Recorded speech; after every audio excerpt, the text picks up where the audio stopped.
Okay, good morning, everybody, and welcome to CRI's presentation called In the Know, Pass-Through Entity Tax on Georgia House Bill 149. My name is Bob Steinhardt. I am a partner here in our Atlanta office, and presenting today with me will be Max Smith, who is also a partner here in Atlanta. Before we get started, I just want to make sure that we kind of go through a few housekeeping items.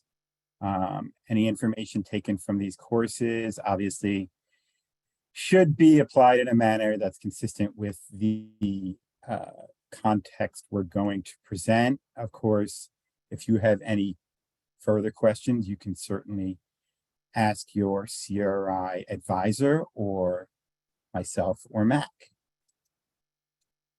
On today's agenda, we're going to first discuss what a pass-through entity tax is, whether you should consider it for the state of Georgia, specific things about the Georgia pass-through entity tax itself, calculating what that pass-through entity tax would be, a few examples, and then we'll make some conclusions. In terms of Q&A, we'd ask that you please put your questions into the chat box, and we will do our best to respond to those via email after the presentation today. All right, what is the pass-through entity tax? So a pass-through entity is a business entity whose income is taxed as the owner's personal income at their individual tax rate. Many of you, I'm sure, know what a partnership or an S corporation is, but it's an entity where the tax is passed through to the individual owners. As I was just saying, entity income is passed through to the owners and taxed on their returns. State income is taxed on the owner's state returns, and taxes paid to states is deductible on federal Schedule A, but limited. The limitation on Schedule A deductions for state and local taxes has been limited to $10,000 since the 2017 Tax Cuts and Jobs Act was put into place. There was also a disallowance of charitable deductions for the purchase of state tax credits. A number of our Georgia resident taxpayer clients were purchasing education credits that could be deemed as a charitable contribution and were allowed to use those against their state tax liability as well. But the Tax Cuts and Jobs Act disallowed that practice. So what is the pass-through entity tax itself? Well, IRS Notice 2020-75 said that partnerships and S corps are now allowed a deduction for an income tax payment, which means that the entity level income tax payment would not necessarily be limited by the SALT cap, or the state and local tax cap, of $10,000 for joint filers or $5,000 for married filing separate filers. The pass-through entity tax itself has been developed by each state separately. It allows eligible entities to pay the state tax at the entity level, and taxes paid at the entity level are deductible from federal income. The deduction is passed through to the members, resulting in a federal benefit. Here's just a little bit of a quick example of what it looks like to file a return with and without the pass-through entity tax in place. So before 2022, in Georgia, you didn't have the pass-through entity tax available. So you would have, if you had $1 million in federal income, once you pass that out to the individual owners, they would pay $370,000 in federal tax. Now, with the pass-through entity tax in place, you're paying the Georgia state taxes at the entity level, whether that's a partnership or an S corp, and that reduces the income that gets passed out to the individual owners. Now that federal tax is brought down to $348,725 because you've gotten that deduction for the state taxes at the entity level. Overall, this provides a benefit of $21,275.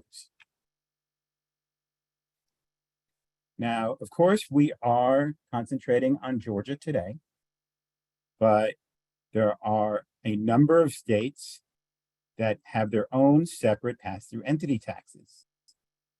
As you can see, the list is pretty extensive. And when you take into account the fact that a number of states don't tax individual income, at least 50% of the states now allow you to do this.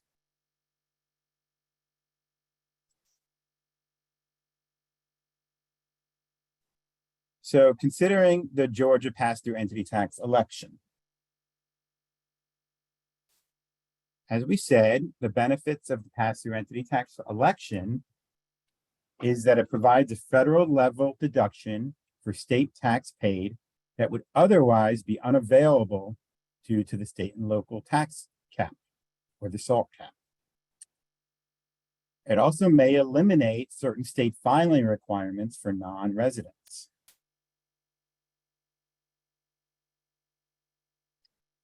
There are certainly some potential disadvantages to electing the pass-through entity tax. While the pass-through entity tax currently matches the rate of the individual tax rate here in the state of Georgia, that may not necessarily continue. You could possibly lose certain state tax deductions on your state income tax return. And there could possibly be disallowance of other state tax credits. The pass-through entity tax is also set up so that estimated tax payments have to be made throughout the year at the entity level.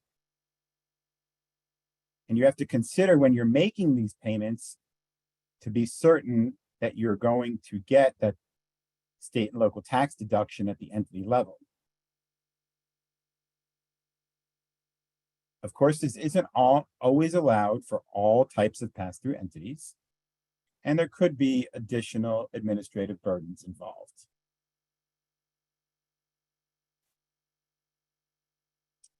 There are certain other considerations that we recommend you consider as well.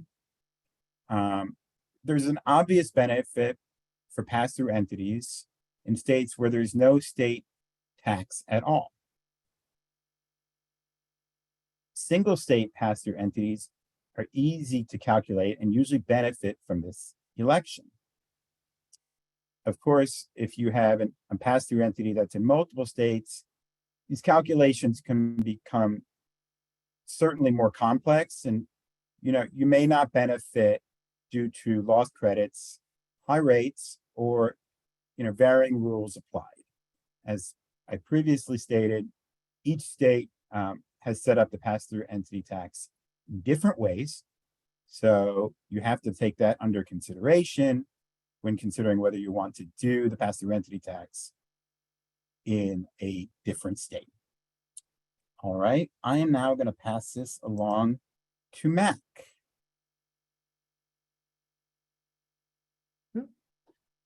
Hello all, yeah. So Georgia pass-through entity tax is specific. I'll mention some of the other states and the complexities, but we're going to go through how the Georgia pass-through entity tax came to be.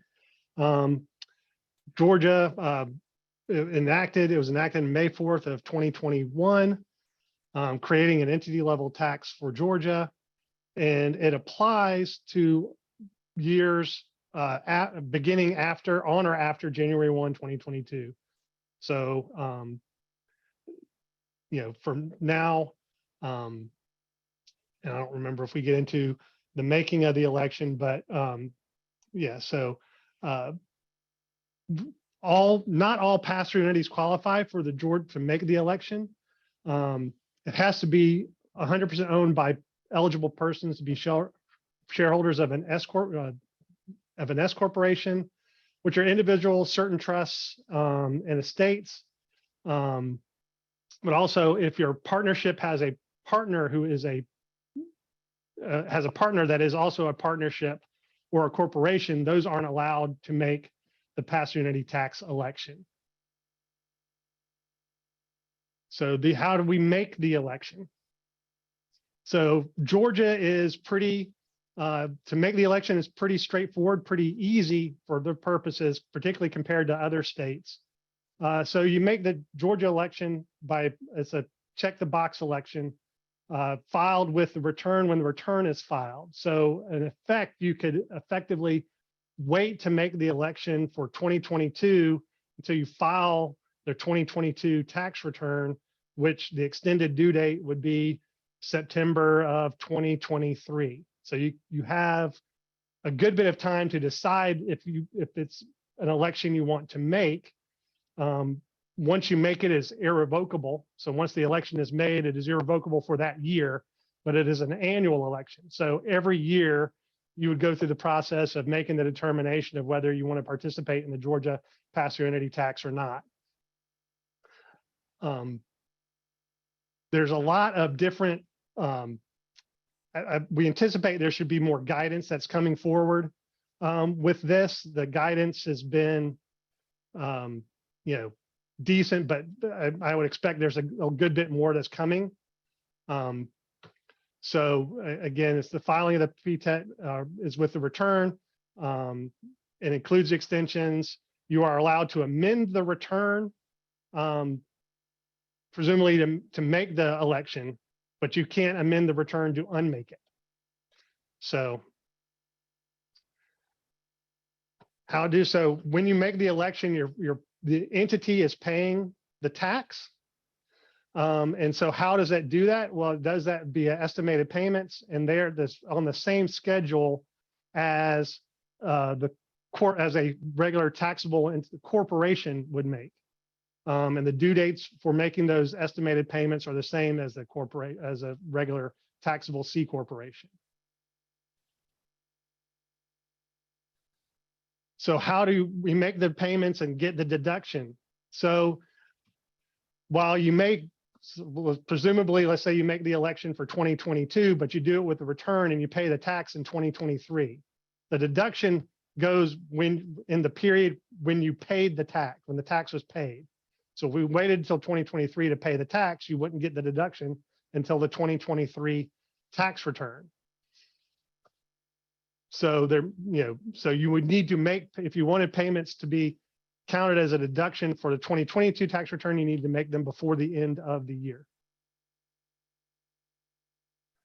So we're going to go through a few examples here. So calculating the pass-through entity tax for Georgia. So you start with federal taxable income. You take some separately stated deductions. In this particular example, we have $1 million of federal taxable income. We have Section 179 deduction, which is a separately stated deduction. And then charitable contributions also specifically notes those in the current regulations. And we adjust down to federal income. There's generally differences between Georgia, how Georgia calculates depreciation and how the feds calculate depreciation. And you add that back to, the difference in this case is a $15,000 additional income for Georgia purposes. You add that to the federal income, and then any income taxes that were deducted in calculating federal income, you would have to add those back for Georgia purposes also. So we come to a Georgia adjusted gross income in this particular example of $998,000. For this purpose, we're saying 30% of that income is apportioned or allocable to Georgia. And so that 30% times 998 is 299,400 times the statutory PTET rate, which is the current Georgia individual income tax rate, which is 5.75%. and that gets you our Georgia pass-through entity tax that would be due to be paid with the return or the estimates. So there are certain credits that are allowed for so Georgia has a variety of different credits. Some of them are allowed for Georgia for use against to offset the pass-through entity tax. The Georgia film credit is one of those. So typically, the market for those. So you pay those, you pay a discounted rate. Typically, it used to be you'd pay 90 cents on the dollar for the tax or something like that. But recently, it was for last year, it was much higher than that. And typically, you're paying less for the film credits than you would pay for the tax, and you can use those to offset the tax. When you buy those credits and how those applied and when they're applied to the tax return is a concern, meaning when do you get the deduction if you buy the credits, and when are you able to get the deduction? Meaning if I don't buy the credits and I don't file it, when does that apply for purposes of calculating the deduction for paying the tax? So credit for taxes paid to other states. So the way the calculations work is each state that has this pass-through entity tax treats them differently, and how they kind of run into different kinds of buckets.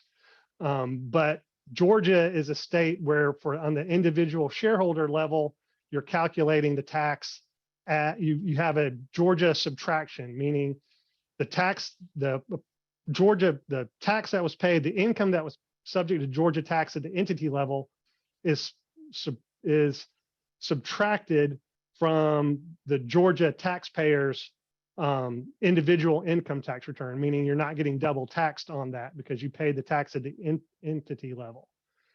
But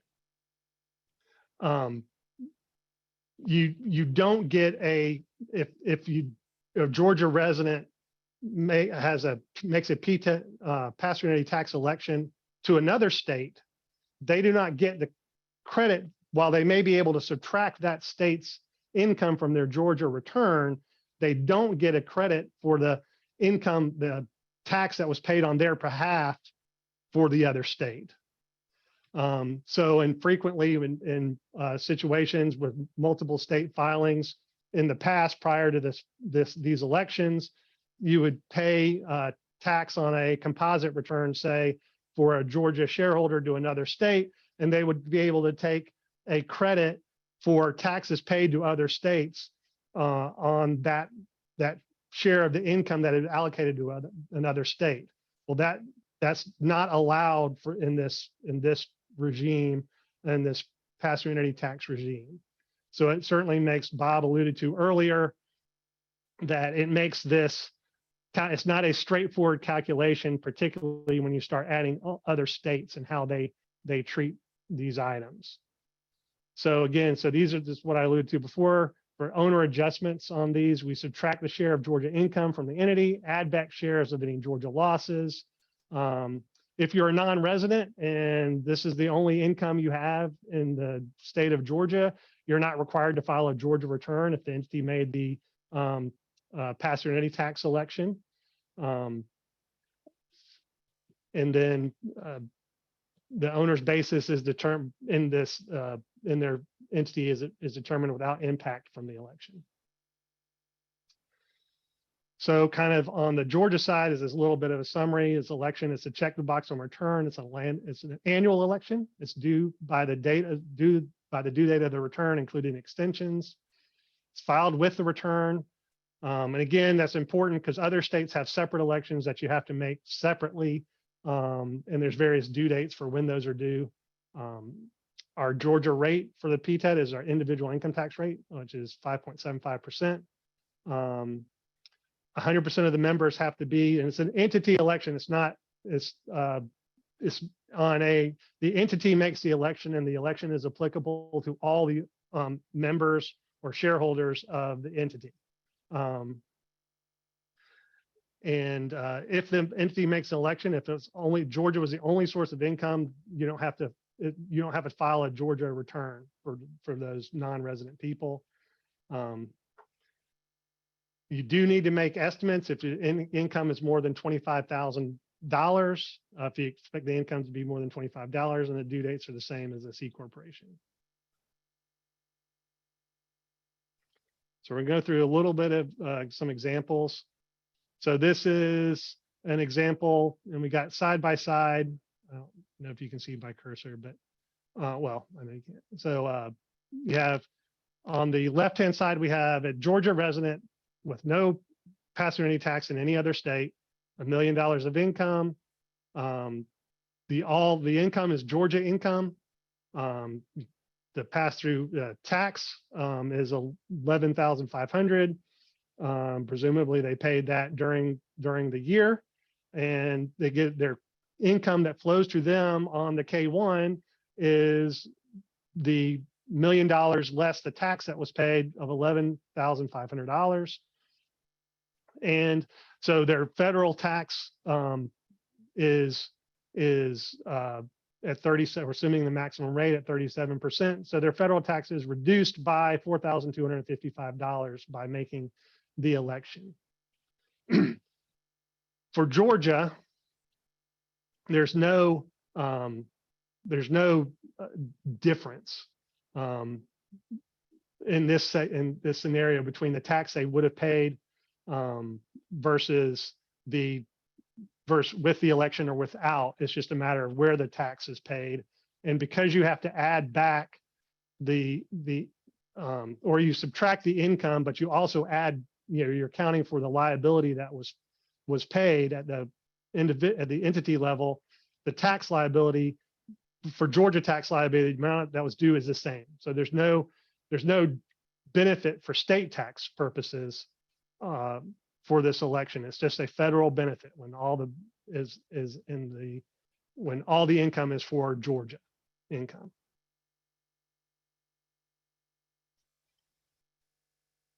So, and this, as Bob said earlier, when you start adding other states and whether they're making the pass-through in any election or not, it can get pretty complicated really quickly. So again, we're starting with the same federal income at $1 million, and we're getting the PTIT, and then we're assuming that we have other states that we're paying the pass-through in any tax on of $15,000. So for federal income tax purposes, we're deducting $11,500 plus $15,000. So we're deducting $26,500 from the federal, which means our federal income allocated out to the shareholder or the partner is $97,300, a reduction of that $26,500. And the federal tax at 37% reduces a federal benefit of $9,805. And then we have other state income. We're assuming that's taxed at the pass-through entity tax level. And there was $15,000 of tax paid at that level.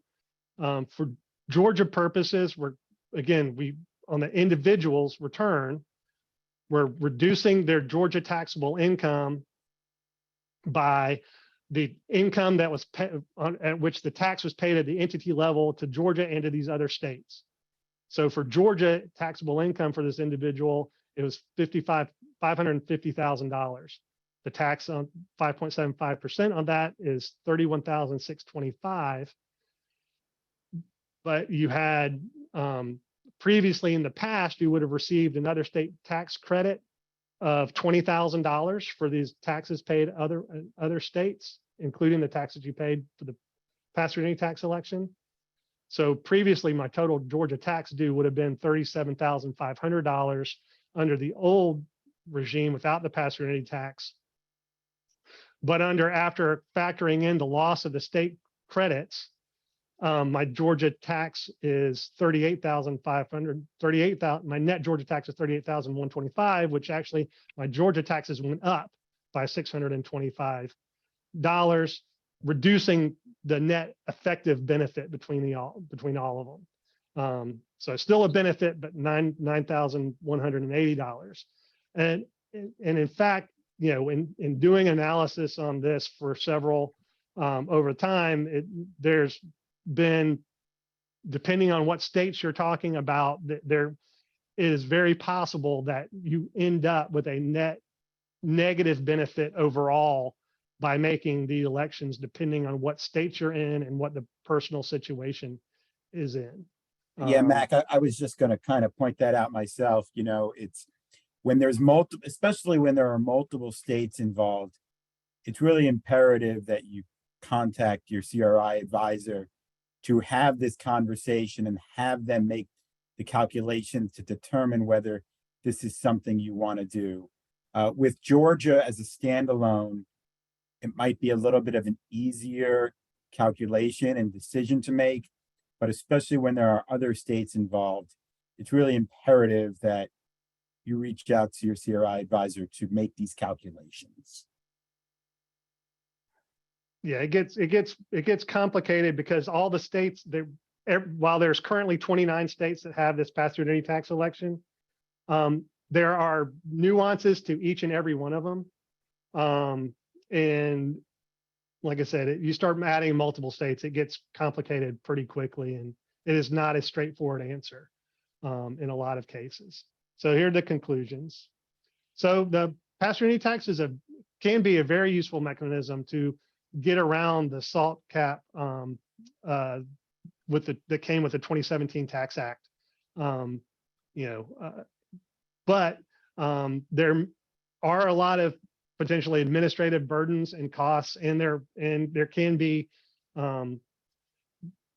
negative tax consequences, even depending on how it's applied and where you make these elections. And you really do need to evaluate the cost of it versus the benefit that you get. It's case by case. There are no rules of thumb that can apply.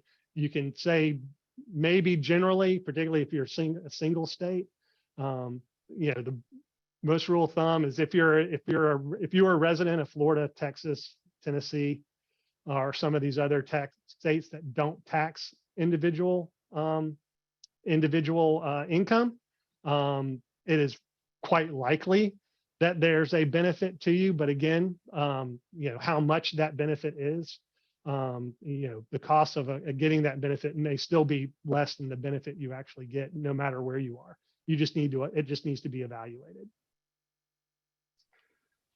Okay, Matt. I think that is all we have for today. Yep. There is a polling question that I believe our marketing team is going to launch.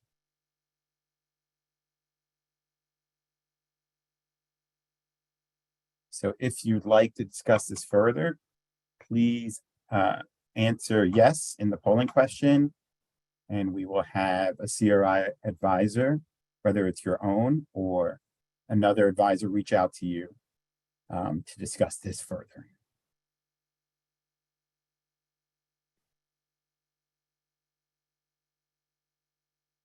I think we'll give that polling question 10 or 15 seconds, and then we are going to wrap this up for today.